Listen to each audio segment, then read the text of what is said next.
Good afternoon, Lyle. Thank you for coming on Sports Talk with C. How you doing this afternoon? I'm doing great, C. Thanks for having me. How are you doing today? I'm doing good. Thanks for asking. Long morning, but now I'm good. We're about to, dive all into your life. So I'm doing good. So tell us who you are and where you're from. Well, as you know, my name is Michael. Last name is Lyle. Let me just give you my full name, Michael Lyle Jr. Originally from New Jersey, born and raised. Grew up in New Jersey. Went away to college in the late '90s to Howard University. Got my Howard University, by the way, it's in March Madness this year, I should add. The men's team is the Ooh, first time in 31 years we clinched a berth in the tournament. So I went to school there and got my bachelor's in 2003. And then from there, I moved to Connecticut and started my professional career at ESPN. I worked there for 6 years. And then afterwards, I started doing local work in Connecticut as a radio broadcaster, reporter, and a newspaper writer. So I was there for almost 20 years. And about 4 months ago, I got a new opportunity out here in Colorado, where I'm at now, where I work as a news anchor and a host here for KUNC in Greeley, which is just north of Denver. okay. So Wow. it's been quite a journey I like from it. all the way east to come to the west. Okay, so when you first went to Howard University, what did you study? I studied journalism. I was in the Okay. media. I was in the media. I was actually a reporter. I did a lot of reporting for the school newspaper. I also did a freelance gig with the Washington Times newspaper.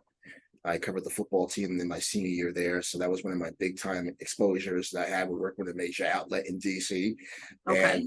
and it just snowballed from there. I did internships around the city for local outlets, for local radio stations. WTOP was one of them that I did an internship with, and I just kind of just developed my craft when I was a student because I really wanted to be involved in this industry when I got my degree from Howard. And I did not want to wait until years later to say, okay, here's what I want to do with myself. So I had a vision and a plan before I graduated. And Okay, almost so 30 years later, I'm still here. nice. I love it. That gives me hope, and in the long run. But what made you want to be a journalist? I've always wanted to be a journalist since I was in high school. I wrote for my school newspaper. I was a sports junkie. I still am a sports junkie to an extent now. But I really, really wanted to be in sports media when I was in high school. And that was something I had saw as a career when I was going through the ringers of being a high school reporter. And I said, this is what I want to do when I get out in the field and get into the working world. And even though the objective has changed a little bit, I still dibble and dabble in sports media. Maybe not as Hmm. much now, but I still do attend, still occasionally cover sports. Like, for example, we have March Madness coming out here to Denver this week. So I'll be covering those games on Friday and Nice. Sunday. And this is my favorite time of the year as is. So I'm a big time All right, college hoops right. guy. I love it. I love it. Especially now where I said my alma mater is in the field this year. Makes it even Right. more special to That's be dope. involved in this. Yes. So, since you were a sports junkie and you wanted to be in the sports media as a reporter, what do you like to cover more as far as sports wise? I like to cover sports, but I like to mix it up though, because I think this Like industry, sports as in all sports, or do you have a specific sport that well, you I like to love cover? color. Well, I love covering basketball, but I Okay. can cover other sports though. Basketball is Okay. my favorite sport all time. But I Okay. cover other Perfect. sports. I like to diversify my background. So I focus on basketball, but I like to cover football, baseball, hockey, soccer, tennis, golf, and polo. I just Oh, recently started getting wow. into polo now. Yeah, now I'm getting into polo a lot more these days. That's When what's I was in up. when I was in Connecticut, I went to 4 polo matches last fall, and I said, "Wow, now I can see myself getting into polo." That's so when you speak about getting, you said you love basketball, but you wanted to, cover all sports just to have a background in different type of sports. How important is that being knowledgeable in other sports when you're trying to be a reporter? It's very important because if you Okay. want to be in the business, you have to be diverse in your coverage. Everybody Okay. wants to cover the basics. They want to cover basketball. They want to cover football. They want to cover baseball. They want to cover all the traditional sports that we talk about regularly. But it's also going to have a mindset and the vision that you can do other things besides those. Because, for example, when the pandemic started in 2020, when the sports world shut down, there was no sports to cover. But there are Right, other avenues you could pursue to make a sports story manifest, even though there was no sports being played per se. So that's correct, where you can look at the other sports that are non-traditional, like golf or right. rugby or soccer. This is what helps you, and it shows that you are immersed in all the area, in every sports area, because this is what companies want to see when they look to hire you, especially for a job in the media industry. And if you're looking to get into sports, they want to see what else you can do besides just doing basketball and football and the basics. They want somebody Okay, who could be almost a jack of all trades when it comes to doing sports, pretty much. that's true. So you said you worked for ESPN. You know, a lot of people's dreams, I can't say everyone, is to eventually have a gig with ESPN. I know that's been my long time goal. You know, envision that I'm going to have my own talk show for ESPN. So just speak about the journey and the work that you put into to get to that point in your life. Well, first of all, if that's your goal, then I say pursue that goal, my sister. No Of one can course. stop you. Oh, You I'm want to have a not. sports talk, Trust go, me. then go.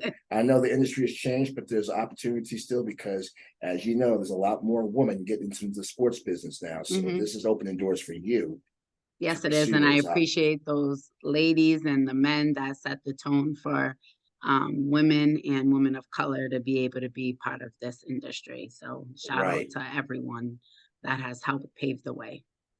So I say definitely go and pursue that if that's what your goal is. Yeah.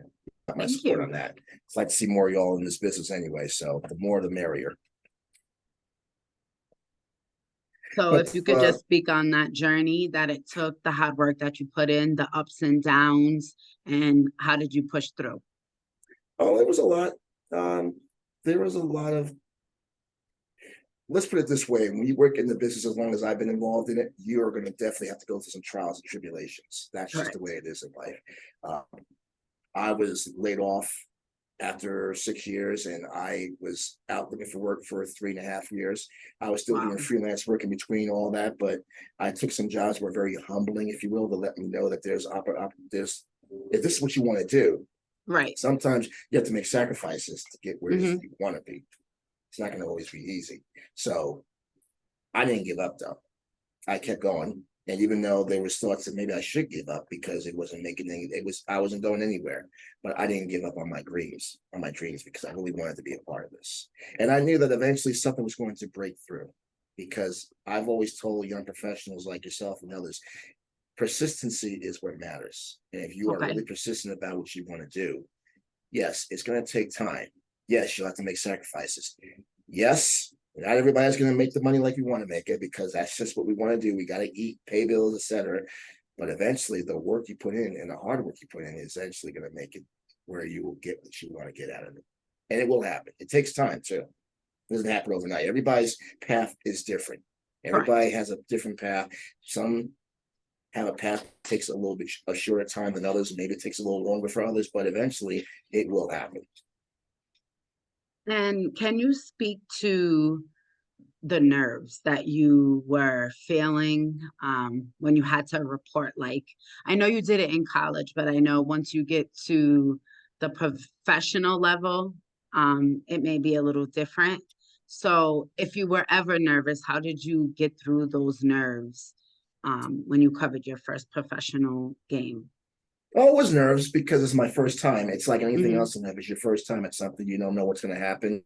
You're afraid to screw up.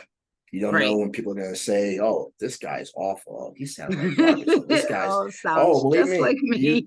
No, I'm just saying that there's always criticism from all angles, and people are, and sometimes we could be our own worst critic too.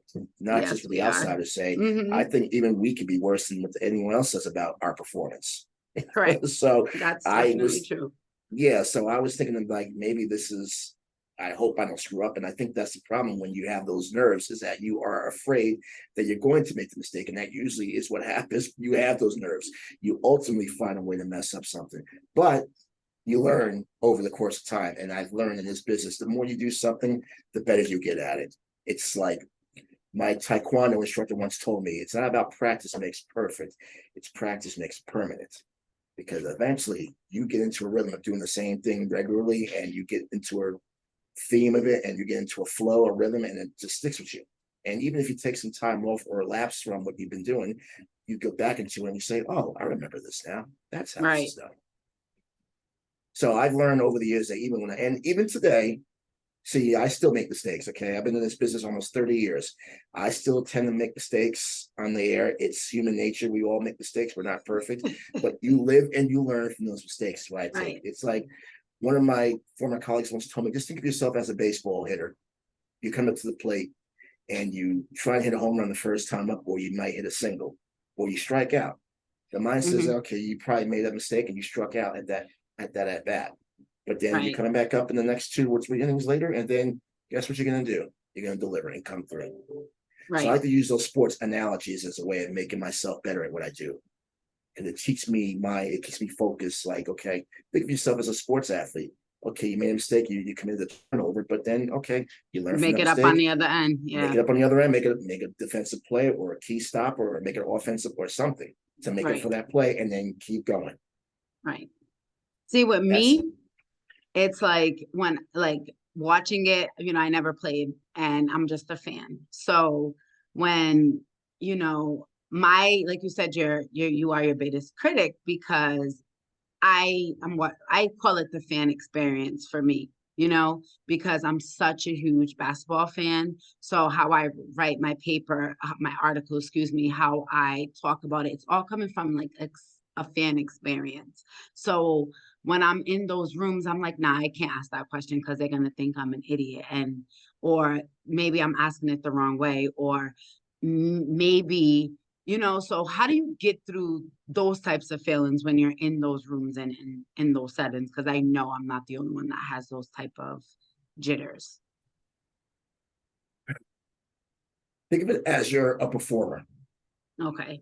and think of it as this is your moment, and you're about to deliver. And just go out there. Sometimes I find that it's not always good to just practice. You can practice, but I find that once you just Be go you. naturally and be ebb and flow with it, just go with the flow, just be authentic about it. Because Right. sometimes when you sound rehearsed, and I'm learning that more now as a news reporter out here in Colorado, sometimes it comes up as you're just being a robot. Like you're just reading verbatim, like I'm reading like this and sounding like this. Whereas, like the way we're talking right now, see how we're Hmm. having a conversation? It's Yeah. more natural. We're not sounding like we just rehearsed a script to come on and talk about what we're talking about right now. It's Hmm. so natural that where we actually can hear each other and can feel each other's emotions, and you can understand, and I understand where you're coming from and where I'm coming from. Correct. That's how I approach that. Okay. Just be you. Just let it flow naturally. Okay. Nice. Thank Sometimes you it's good for to that prepare tough. for yourself. It's good to prepare, Yeah, but it's yeah, I have little notes and yeah, I do but that, but I right. come in blinds all the time. And the reason why I say that is because I taught a couple. I was also a college professor, by the way. I taught a couple of Wow. yes. I was.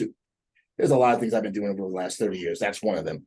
I taught a course last fall in public Hmm. speaking, and that was one of the things I told my students is that it's good to prepare and have your scripts and notes ready, Right. but ultimately, once you get up there, it's not about reading verbatim your notes. Just use them as sources, but just be yourself and just be natural with it. let Right. let your feelings and your emotions flow with your words, because people can understand and they can sense your authenticity when you come off that way, as opposed to just reading the script. And I mean, anybody can read the script, but how sincere are you sounding with reading that script? Right. You feel Right. me? Right. That's the Hmm. way you want to come off when you talk to people, when you're delivering sports. They want to know that, oh, okay, I can adapt to somebody because they're actually sounding like I'm right next to that person, Right. like you're talking to me. That's what's up. Thank you for those tips. I wanted to ask you also pick your brain about, being like writing articles. I absolutely hate it. I can tell you that right now. I hate writing. It's just not because I always write the way I speak, literally, because when I was younger, I think I was in 10th grade, and my teacher told me I had no passion in my writing. So he said a way that you can work on that is to write the way you speak. Because when you're telling a story, and it's a story you want to tell, you have passion behind it. So right, like you speak. So now I drill that in my head all the time to make sure my writing has passion in it, and I write the way that I speak. And it's just sometimes articles take me hours to do, but I can give it to you in 5 minutes. But writing is just, I hate it. So, what are some writing tips for that you would say are the best tips when writing an article? Well, for one, let me just take it a step back here. In order to be a good writer, you have to be a good reader Okay. because that's a prerequisite in this business. You have to be able to read, and then that allows you to write. Because you Okay. can't write if you don't know what the words are you're putting on that paper, True. first and foremost. That's always one of my things I tell youngsters. I say, you have to be able to write, and that entails reading. Mm-hmm. I know it's a challenge because it's a lot to put into a piece of paper or an article, but think of it this way. And I've also learned that running for newspapers and running for broadcast outlets are two different entities. They are so different. I mean, the information is the same, but when you're doing writing for broadcast and for maybe a newspaper, the style is so different. For broadcast, you're trying to talk to people on the air. You only get a certain amount of time to get something out to them, and you have to get the meat and potatoes out there before they decide to get disconnected. You're trying to keep Right. their attention span before they say next station or next channel or whatever the case may be. For writing, though, for a newspaper, it's about getting all your ideas in a row. Like, say Mm-hmm. you're going to cover, like, I see you got the Connecticut Sun silhouette behind you, for example. Mm-hmm. You're going to cover a game this year. So you're going to write a story about what happened, what was the outcome. You take your notes during the game, you write down all the big plays that you see that happens, and then you put that together and say, well, here's what happened, how the Sun were able to knock off Las Vegas and revenge that loss to the team that beat them for the title last year, and just go from there. Like, you really got to be into it too. And Right. when I you're mean, there, yeah, go ahead. no, I mean, you're absolutely right about being into it, not to cut you off, but it's everyone who has read an article by me says I make them feel like that I'm there. But Well, that's good. it's more of how long it takes me. It's exhausting. Well, if you're on deadline, well, here's the thing: if you're on a deadline, then you already Hmm. know you don't have much time to work with getting an Right. article. You gotta get that. You gotta make that deadline. Bottom line. I mean, if you get like a 30-minute time zone to get that Ooh, article in, you got 30 minutes. I would have the first paragraph, but maybe I should try giving myself a deadline. So that, you know what I mean? Because I really don't have a deadline. It's for me, See, it's for just my own, I went to I covered right. the game, let me put an article out. I'm trying more ways to put myself out there because that would be definitely something that I steer away from. So maybe I should try setting a time limit. Here's what I would suggest, though. Since you're working on your own, look at it like this: if you're looking to get your information out there ahead of time, I'm not saying that you should always want to be ahead of your competition, because most important, you want to get everything right Right. before you post. But if you know this is a big thing going on and you want to try and get your stuff out there before the rest of the pack does, then that Mm-hmm. should allow you to yourself time to speed it up. Like, okay, I don't want such and such to beat me to this article I'm trying to put out there about what I saw and I was at the game. So Right, that right, should be right. motivation for you to say, okay, I'm going to move a little faster here Oh, because I okay. want this out there. Makes I sense. mean, in this business, you already know competition is part of the game here. Oh, tell me about Everybody it. wants to be everybody wants to be the first at the door. But Yes, as we've they seen do. in the past, it's not always safe to be at first, because yeah, you might be the first one on the scoop, but You might be wrong. you could be dead wrong. That could be a detriment, and that has happened before. Sometimes it doesn't pay to be right and always in the front. It doesn't pay to be the first to the story all the time. You'd rather be accurate, Mm-hmm. and it has to be, especially the way people get media now. You definitely don't want to look like somebody that just wanted to throw something out there, but it's like, wait a minute, this is so inaccurate. This is not even right. Like, Right, what is she doing? right. You That want makes to make sense. sure, yeah, you want to be not. It's good to be first, but you also But want to be accurate. first and accurate. You can get Okay. those two out the way. That's even better. Okay. Um, what has been the toughest part of your almost 30-year journey? Uh, I would think the toughest part is trying to adapt to new formats sometimes. I mean, because when you're in a rhythm doing something regularly, you kind of get into it. But um, once you have to change your approach, that could be a bit of a challenge, but nothing that it can't be done. So I think it's about adapting to change. Like coming out here to Colorado, I Hmm. work with a speech coach out here who's teaching me to be a little more conversational about my delivery on the radio, because Oh, coming okay. from the East, when I was working for outlets out on the East, it was a lot more upfront. Just read this, be direct, no personality. Out here, though, Okay. I'm learning that, and I guess this is a part of the culture out here in the West, because I'm seeing a lot more of that culture out here, where it's a lot more laid back out here, and they have a little more leeway and freedom to do things, if you will. So I'm Hmm. learning that as I go along out here, and I think that's good to know that I have a place where they say, "Be you," and just have fun with it. Do your job, of course, but just let people know that, hey, you're talking to listeners and people are reading your stuff every day. You're their reason why they turn to you, Okay. and they want to know what C's got going on. C was on the scoop. She was at the game. I want to read C's piece, because maybe C's got something that maybe somebody else doesn't have. Right. Or maybe Mike's got something else that another station doesn't have about something that's going on. Okay. That makes sense. That really does. And bring And ideas to the table too, because they like to see okay. that. Bring a lot of good ideas. Like, if you're covering the Sun, get around the team more. See if you can do interviews with players about topics related to the team, or not maybe so much about the team. For example, in 2020, Personal when I was, wise. yeah, like in Okay. 2020, I was covering the team, and this was right around the pandemic, and this is also when George Floyd had happened.